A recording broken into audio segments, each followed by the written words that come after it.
हरे कृष्ण। सो आज की तिथि वैशाख मास शुक्ल पक्ष सप्तमी तिथि, जिसे लोग गंगा सप्तमी के नाम से जानते हैं।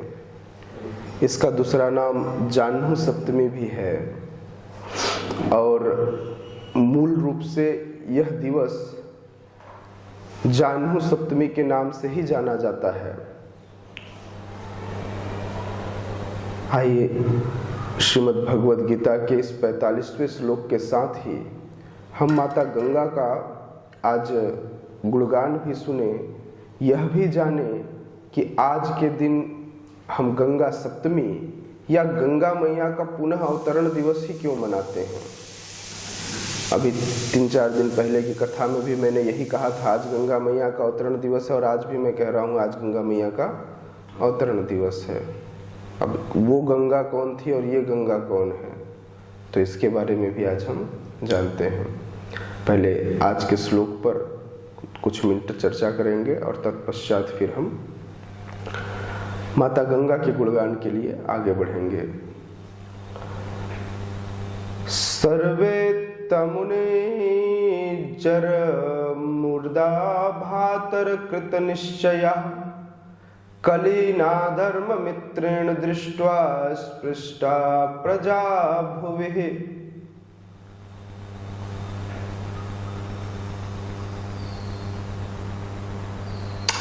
सर्वे तम अनुनिर्जग्मुः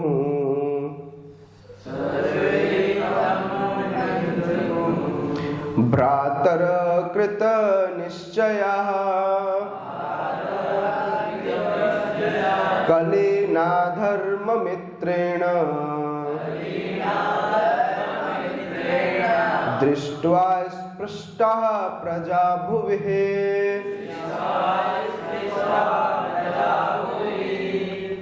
सर्वे तमनु निर्जग्मुः भ्रातरः कृत निश्चया कलिना धर्म मित्रेण दृष्ट्वा स्पृष्टा प्रजा भुविः। सर्वे तमनु निर्जग्मुः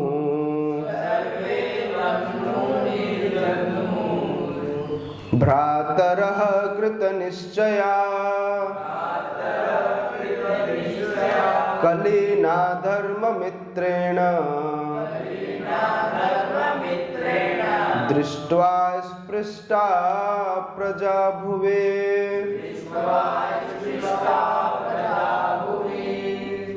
सर्वे तमनु निजग्मुः भ्रातरः कृत निश्चया कलिना धर्म मित्रेण दृष्ट्वा स्पृष्टा प्रजा भुवि।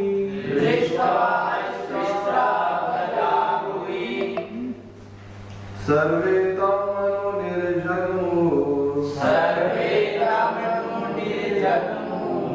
भ्रातरः कृत निश्चया कलिना धर्म मित्रेण दृष्ट्वा स्पृष्टा प्रजा भुवि।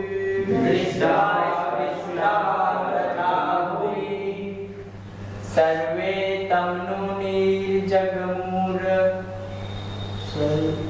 सर्वे तमनु निर्जग्मुः भ्रातरः कृत निश्चया कलिना धर्म मित्रेण दृष्ट्वा स्पृष्टा प्रजा भुवे। सर्वे तमनु निर्जग्मुः भ्रातरः कृत निश्चया कलिना धर्म मित्रेण प्रजा भवेत् दृष्ट्वा स्पृष्टा प्रजा भुवे। शब्दार्थ, अनुवाद एवं तात्पर्य। हिज डिवाइन ग्रेस अभय चरण अरविंद भक्तिवेदांत स्वामी श्रील प्रभुपाद के द्वारा जगत गुरु श्रील प्रभुपाद की। महाराज युधिष्ठिर के छोटे भाइयों ने देखा कि कलयुग का पहले से ही संसार भर में पदार्पण हो चुका है और राज्य के नागरिक पहले से ही अधर्म द्वारा प्रभावित हैं। अतएव उन्होंने अपने बड़े भाई के चरण चिन्हों का अनुगमन करने का निश्चय किया।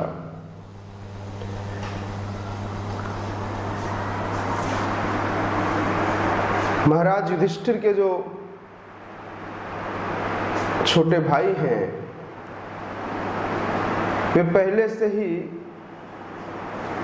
सम्राट के आज्ञाकारी आज्ञापालक थे। महाराज युधिष्ठिर के जो छोटे भाई थे वे सम्राट के अर्थात युधिष्ठिर के आज्ञापालक थे और जीवन के परम उद्देश्य को जानने के लिए उन्हें जीवन में प्रशिक्षण दिया गया था। आज की तरह लोगों का जीवन नहीं था। वे पहले से ही प्रशिक्षण ले रहे थे कि कैसे इस जीवन के अंतिम समय को उपयुक्त बनाया जाए। इसके लिए माता पिता उस समय पहले से ही सजग रहते और अपने बच्चों को बताते कि आपको क्या करना है, आप कैसे अपने जीवन के अल्टीमेट गोल को प्राप्त करेंगे, है ना। तो इसलिए भगवान अतएव उन्होंने भगवान कृष्ण की भक्ति करने में अपने बड़े भाई का ही अनुसरण करने का निश्चय किया। उन्होंने देखा कि चूंकि मेरे बड़े भाई इसी तरह से भक्ति करके भगवत धाम जाने को परिणत हैं, अतः वे भी इस चीज के लिए तैयार हुए। ओम अज्ञानतिमिरन्धस्य ज्ञानञ्जनशलाकया चक्षुरुन्मीलितं येन तस्मै श्री गुरवे नमः। श्री चैतन्य मनोविष्टं स्थापितं येन भूतले स्वयं रूप कदा मह्यं ददाति स्वपदान्तिकं। वन्देऽहं श्रीगुरो श्रीयुधपदकमलं श्रीगुरुन् वैष्णवांश्च श्रीरूपं साग्रजातं सगण रघुनाथान्वितं तं सजीवं साद्वैतं सावधूतं परिजन सहितं कृष्ण चैतन्य देवं श्रीराधा कृष्ण पादान् सगण ललिता श्री विशाखान्वितांश्च। हे कृष्ण करुणा सिंधु दीन बंधो जगतपते गोपेश गोपिका कांत राधा कांत नमोस्तुते। तप्त कांचन गौरांगे राधे वृंदावनेश्वरे वृषभानुसुते देवी प्रणमामि हरे प्रिय। वाञ्छाकल्पतरुभ्यश्च कृपा सिन्धुभ्यैव च पतितानां पावनेभ्यो वैष्णवेभ्यो नमो नमः। जय श्री कृष्ण चैतन्य प्रभु नित्यानंद श्री अद्वैत गदाधर शिवासादि गौर भक्त वृंद। हरे कृष्णा कृष्णा कृष्णा हरे हरे, हरे राम राम राम हरे हरे।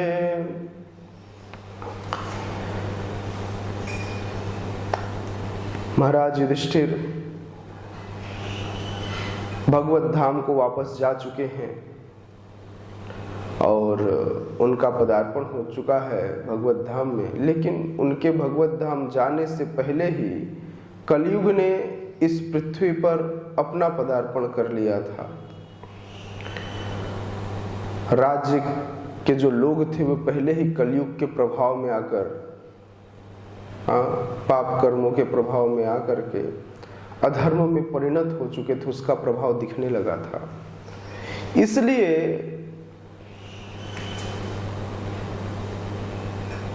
युधिष्ठिर महाराज के छोटे भाइयों ने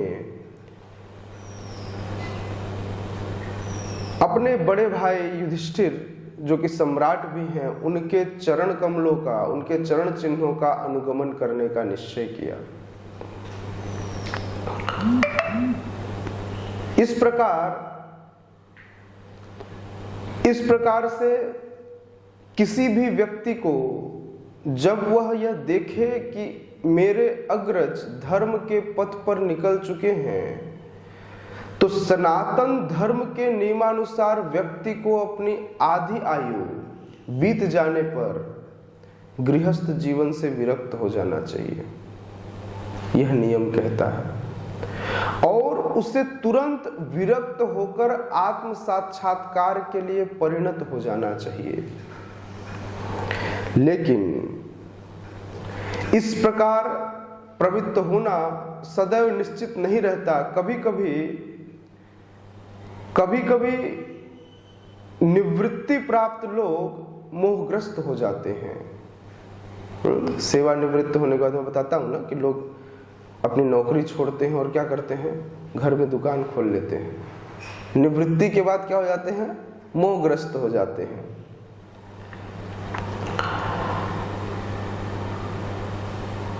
और उन्हें यह समझ में नहीं आता कि वो अपने अंतिम जीवन को या अंतिम दिनों को किस प्रकार से लगाए रखा जाए।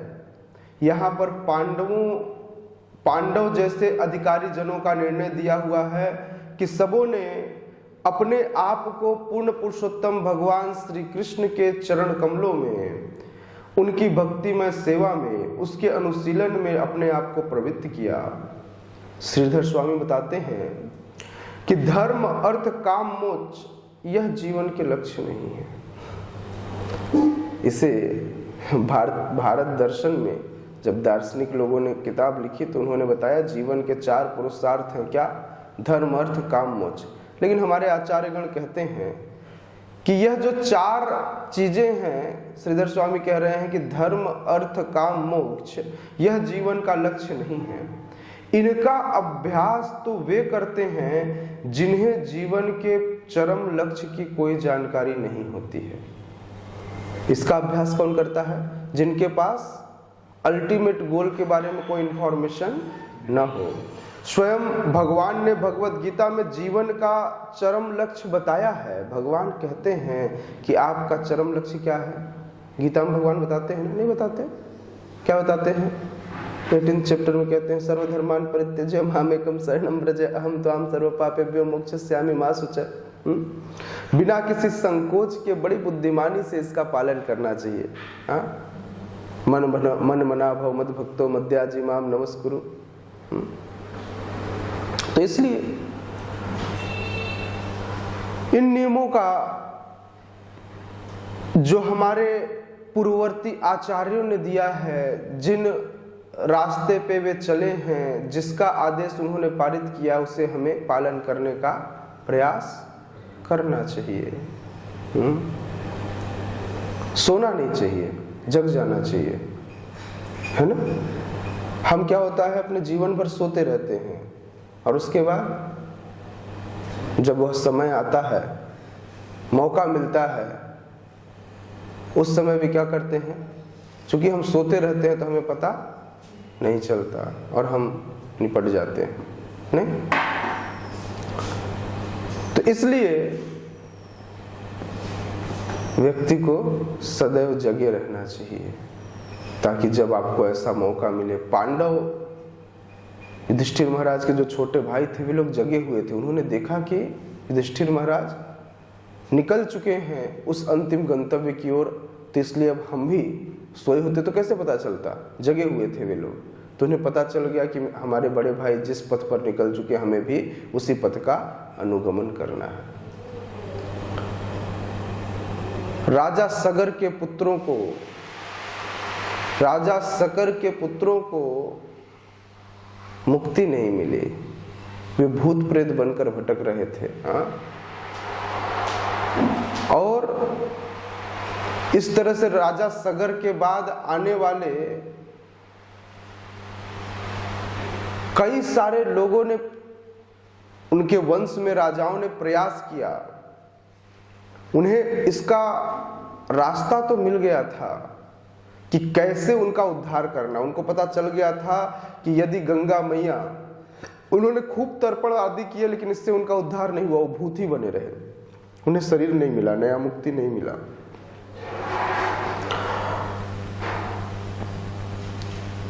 महर्षि वशिष्ठ की कृपा से पता चला कि यदि गंगा मैया, उस समय तक गंगा मैया खाली ऊपर के लोकों में बहा करती थी, गंगा मैया धरती पे नहीं थी।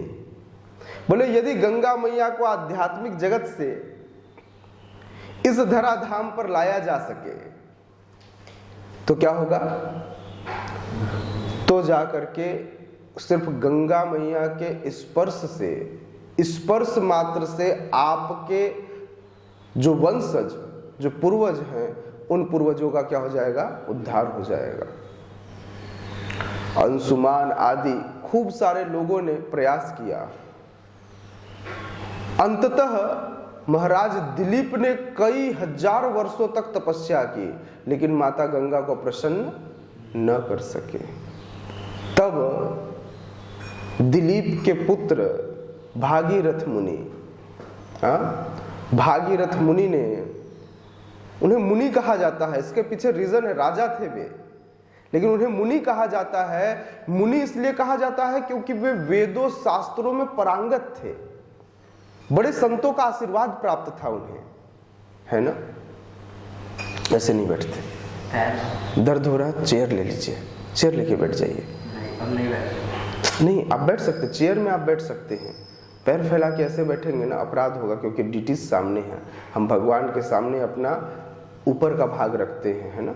नीचे का भाग रखेंगे, भगवान को हम चरण नहीं दिखाते हैं। तो चेयर पे बैठा जा सकता है, लेकिन जब आप नीचे बैठे तो पालथी मोड़ के ही आप बैठ सकते हैं, भगवान की तरफ पैर दिखा करके।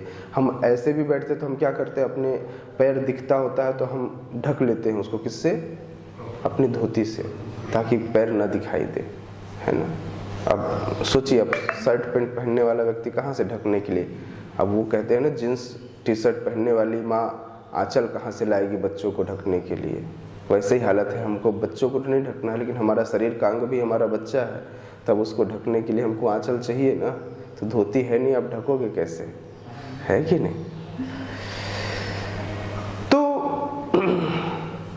बड़ा प्रयास किया, अथक प्रयास किया भागीरथ मुनि। भागीरथ ये मुनि है, मुनि इसलिए क्योंकि इनको शास्त्रों का ज्ञान है, इन्हें ये वेद पुराणों में बड़े पारंगत थे और इन्हें कई ऋषियों का आशीर्वाद प्राप्त था। तब उन्होंने लंबे समय तक माता गंगा को इस धरती पर लाने के लिए, माँ गंगा को प्रसन्न करने के लिए तप किया। उनके तप से माँ गंगा अत्यधिक प्रसन्न हुई और माता गंगा प्रकट हो गई। करुणा देवी माँ गंगा उनके सामने प्रकट हुई और उनसे बोली, भागीरथ, मैं तुम्हारी बात मानने को तैयार हूं, लेकिन आप सोचो कि आप मुझे आध्यात्मिक लोक से इस भूलोक पर लाना चाहते हैं, और आध्यात्मिक लोक से भूलोक पर, एक तो पहले से ही मेरा वेग बहुत ज्यादा है, लेकिन कोई व्यक्ति ऊपर से गिरना चालू कर दे तो क्या होगा? धीरे धीरे उसकी स्पीड बढ़ती जाती है। बोले अगर उस स्पीड से, उस वेग से यदि मैं इस भूलोक पर टकराई तो मैं इस भूलोक का क्या करते हुए, भेदन करते हुए मैं पाताल में प्रवेश कर जाऊंगी, मैं यहां रहूंगी नहीं, मैं नीचे के लोकों में चली जाऊंगी। तो मेरा पहला प्रश्न तो यह है कि मेरी गति को धीमा कौन करेगा, और दूसरा ये कि मैं तो आध्यात्मिक जगत में रहती हूं, जब भूलोक में आऊंगी तो लोग मुझ में नहाएंगे और नहा करके अपने पाप क्या कर देंगे? मेरे अंदर छोड़ देंगे। अब मैं उस पाप को धारण करूंगी तो अब मेरे पाप खत्म कैसे होंगे? मेरे पापों का निवारण कैसे होगा? क्योंकि मेरे अंदर तो अब मैं इसका बोझ कैसे सह पाऊंगी? तो माता गंगा की यह बात सही थी। हालांकि उस समय उन्हें पता था कि अभी युग जो है, जब तक सतयुग त्रेता द्वापर चलेगा तब तक ज्यादा टेंशन नहीं है। परेशानी कब आएगी? जब कलयुग आएगा। उस समय पापी ही पापी होंगे, उसमें बीच बीच से का संत निकलेंगे। तो बड़े भागीरथ मुनि बड़े चालाक, वेद पाठों को पढ़ने में अत्यंत पटु, उसे समझने वाले, उन्होंने उत्तर दिया।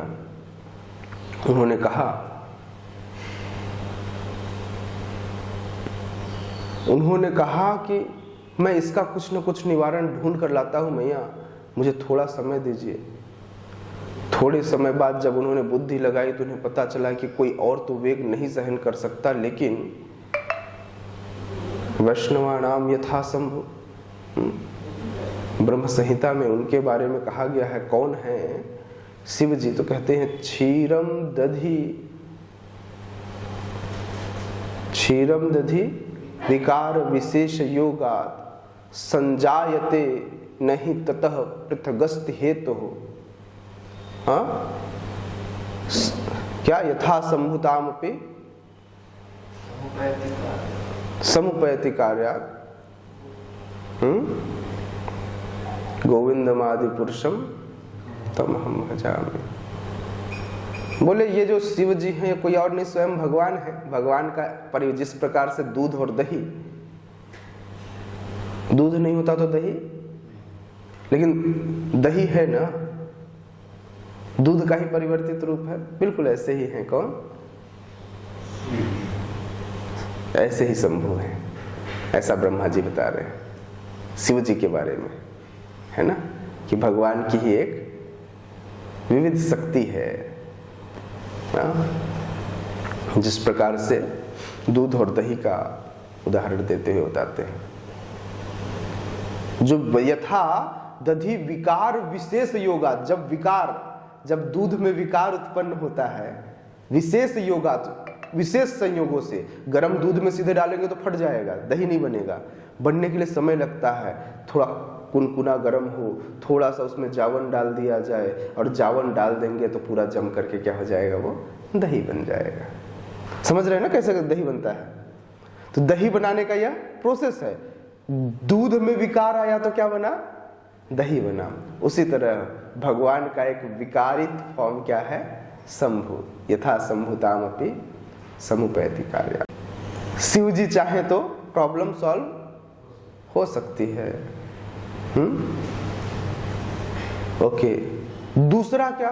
दूसरा प्रश्न ये था कि मेरे अंदर इतने पापियों का पाप होगा, उसका बोझा मैं कैसे सहन करूंगी, मेरा शुद्धिकरण कैसे होगा? तो बड़ा अच्छा, बहुत अच्छे से भागीरथ मुनि बताते हैं। सुनेंगे आप लोग क्या बताते हैं? भागीरथ मुनि बताते हैं,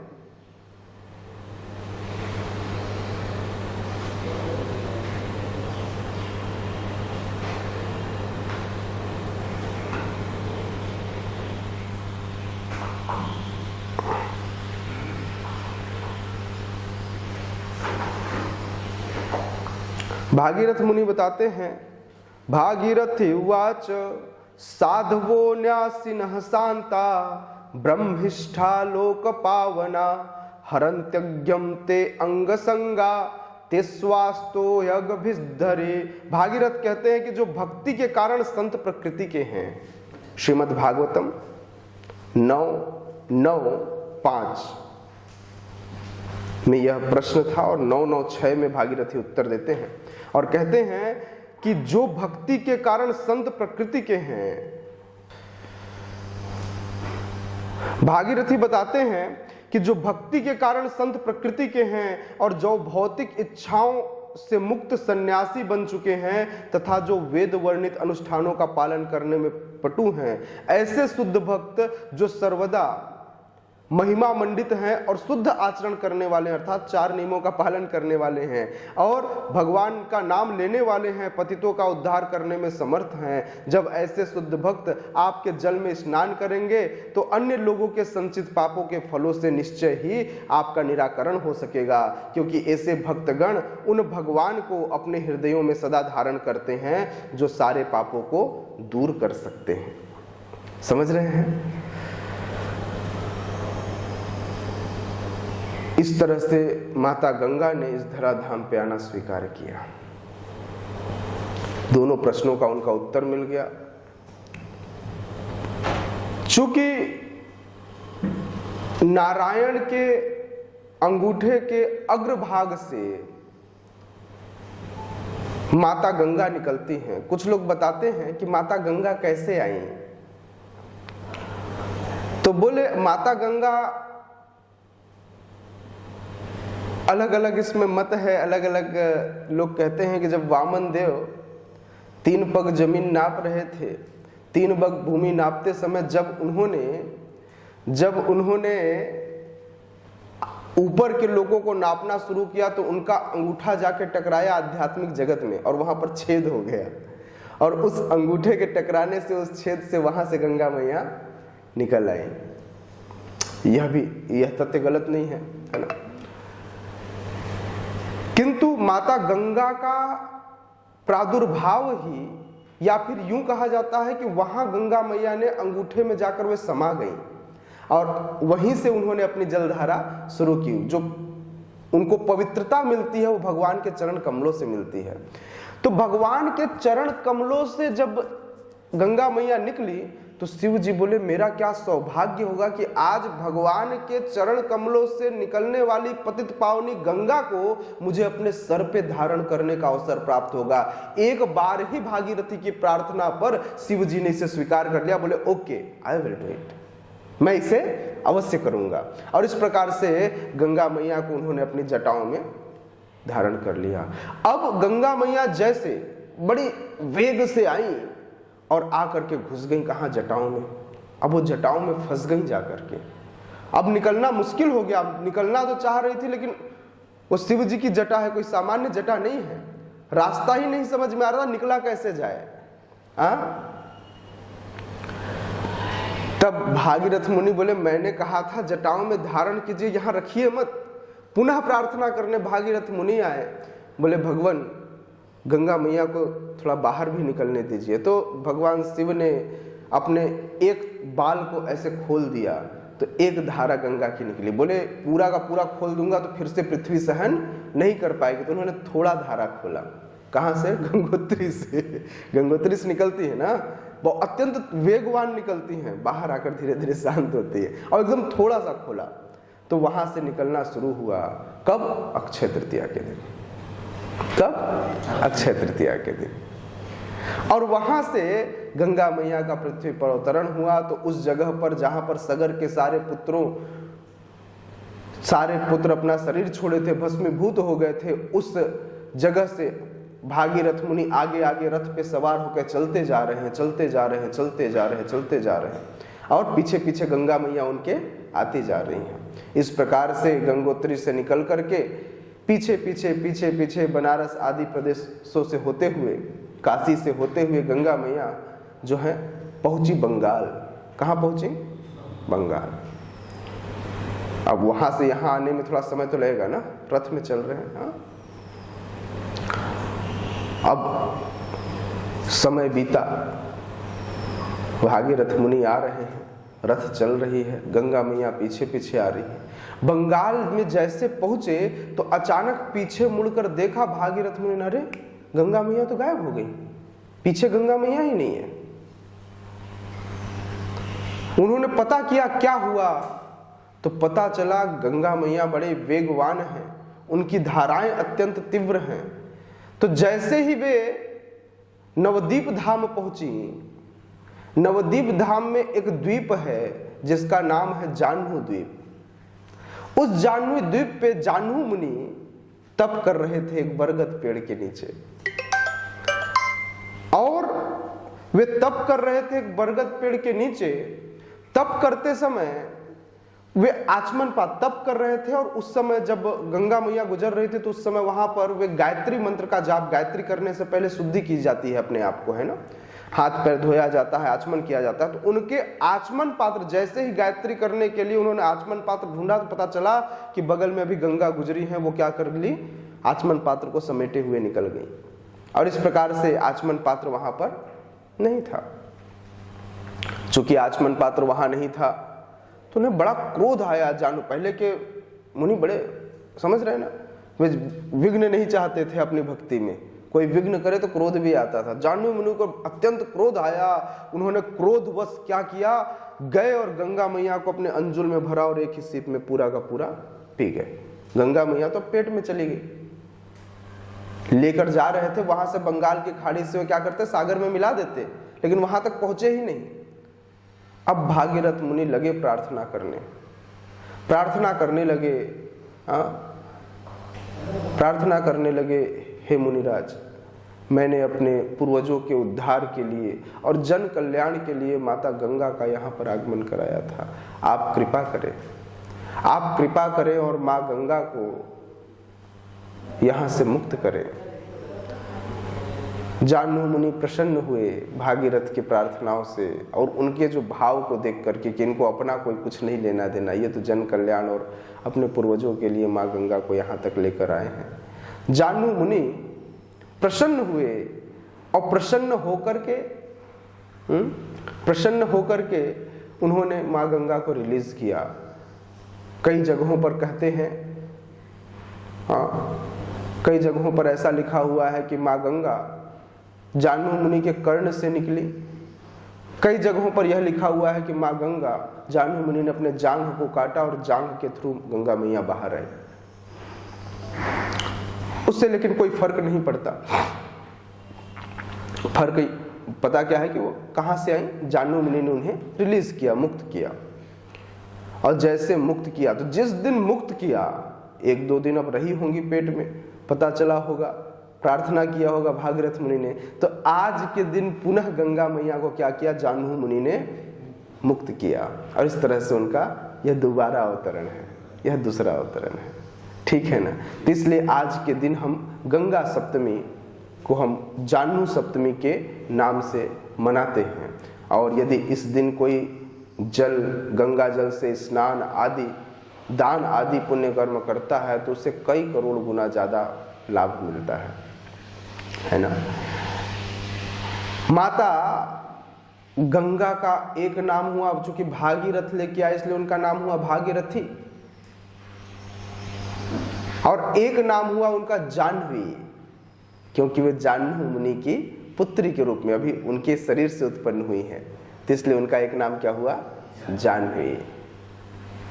तो इस तरह माता गंगा के इस पवित्र जल में, माता गंगा को पूजा करने का नियम क्या है कि गंगा जल से, गंगा मैया से जल उठाइए और उन्हीं में डाल दीजिए। पत्रम पुष्पम फलम तोयम यो में भक्त्या प्रयच्छति। भगवान ने वही पत्र पुष्प फल सब कुछ दिया, उन्हीं का दिया हुआ हम उनको क्या करते हैं, दे देते हैं, और भगवान प्रसन्न हो जाते हैं। बिल्कुल उसी तरह से माता गंगा मैया का ही गंगा जल क्या करिए, उठा करके उनमें डाल दीजिए। इस तरह से गंगा मैया अपने ही जल, उससे ना तो उनको कोई वृद्धि होती है ना कोई हानि होती है, लेकिन वो प्रसन्न हो जाती हैं। श्रील प्रभुपाद कहते हैं कि यदि कोई व्यक्ति रोज रोज गंगा मैया, गंगा जल में या फिर गंगा नदी में जाकर स्नान करता है तो उसके आध्यात्मिक जीवन में वृद्धि होती है, वह प्रगति करता है आध्यात्मिक जीवन में, क्योंकि भगवान के चरण कमलों से निकली गंगा मैया है। तो इस तरह से उसके क्या होते हैं, उसकी प्रवृत्ति भी धीरे धीरे धुलने लग जाती है और वह भगवान के भक्ति के अनुगत हो जाता है ना। पतित पावनी गंगा मैया की, जगत गुरु श्रील प्रभुपाद की।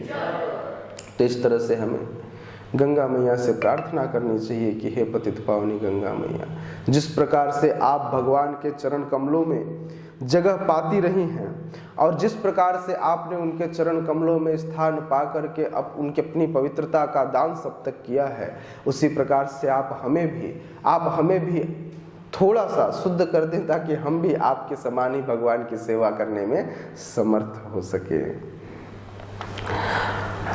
जब कलयुग आया तो गंगा मैया बड़ी परेशान हो गई, क्योंकि कलयुग से पहले तो कौन थे? कलयुग से पहले भगवान श्री कृष्ण थे धराधाम पे। तो धराधाम पे जब कलयुग से पहले भगवान श्री कृष्ण थे तो गंगा मैया बड़े एंजॉय कर रही थी, मजे में थी। भगवान अभी तो यही है, टेंशन क्या है। लेकिन जैसे भगवान गए तो गंगा मैया रोने लगी। ब्रह्म वैवर्त पुराण में इसकी व्याख्या आती है। गंगा मैया कहती हैं कि हे भगवान, हे नाथ रमण श्रेष्ठ, यासी गोलोकमुत्तमम्, अस्माकं का गतिश्चात्र भविष्यति कलो युगे। हे भगवान, कौन बोल रहे हैं? भागीरथी माता गंगा कह रही हैं, हे प्रिय भगवान, आप तो अब गोलोक के लिए प्रस्थान कर गए हैं। अब मेरी गति क्या होगी जब आप इस धराधाम पे नहीं होंगे और कलयुग आ जाएगा? कलयुग के आने के बाद इस कलयुग में मेरी गति क्या होगी? तो भगवान कहते हैं कले 5 सहस्राणि वर्षाणि तिष्ठ भूतले, पापानि पापिनो यानि तुभ्यं दास्यन्ति स्नानत। भगवान कहते हैं, ओ गंगा, यह जान लो कि इस पृथ्वी पर कलयुग के आगमन के बाद 5000 वर्षों तक कली के पाप का ट्रेलर चलता रहेगा, खूब पाप बढ़ेगा। और जो पापी लोग हैं वो पापी लोग अपना पाप आपके अंदर डिपॉजिट कर देंगे, सारा पाप आपके अंदर क्या करेंगे? डाल देंगे, नहा नहा कर आपको क्या कर देंगे? बोझिल कर देंगे। तत्पश्चात क्या होगा? तब भगवान कहते हैं, मम मंत्रोपासक स्पर्शात् भस्मीभूतानि तत्क्षणात् भविष्यन्ति दर्शनाच्च स्नानादेव हि जाह्नवी। बोले तब उसके बाद अगले समय में क्या होगा? बोले एक ऐसा व्यक्ति आएगा जो मेरे मंत्र से मेरी उपासना करेगा। क्या बोल रहे हैं? मेरी वर्शिप कैसे करेगा भाई? मंत्र हरे कृष्णा कृष्णा कृष्णा हरे हरे, हरे राम राम राम हरे हरे। और केवल उसके छूने मात्र से, जैसे ही उसका स्पर्श होगा, उनके छूने मात्र से ही आपके सारे पाप भस्मीभूत हो जाएंगे। श्री चैतन्य महाप्रभु की, श्रील प्रभुपाद की। तो इस प्रकार से भगवान कहाँ बताते हैं? ब्रह्म वैवर्त पुराण में बताते हैं। कहाँ बताते हैं? ब्रह्म वैवर्त पुराण में बहुत क्लियरली बताते हैं। ब्रह्म वैवर्त पुराण चैप्टर नंबर 129 श्लोक नंबर 48 to 60 है ना, बहुत क्लियरली इसका उल्लेख करते हैं ब्रह्म वैवर्त पुराण में। तो यह भविष्यवाणी थी कि चैतन्य महाप्रभु आएंगे, श्रील प्रभुपाद आएंगे और इस प्रकार से उनके खूब सारे भक्त आएंगे और माता गंगा मैया का अगले 10,000 वर्षों तक कोई टेंशन नहीं रहेगा। आप देखिए गंगा मैया फिर से स्वच्छ होने लगी है, नहीं? अभियान भी चल रहा, स्वच्छ भी हो रही हैं और अगले 10,000 वर्षों तक उनको कोई टेंशन नहीं है। ठीक है, जगत गुरु श्रील प्रभुपाद की, श्री श्री जगन्नाथ बलदेव सुभद्रा महारानी की, श्री श्री गौर निताय भगवान की। यस, किसी का कोई प्रश्न है तो प्रश्न पूछ से।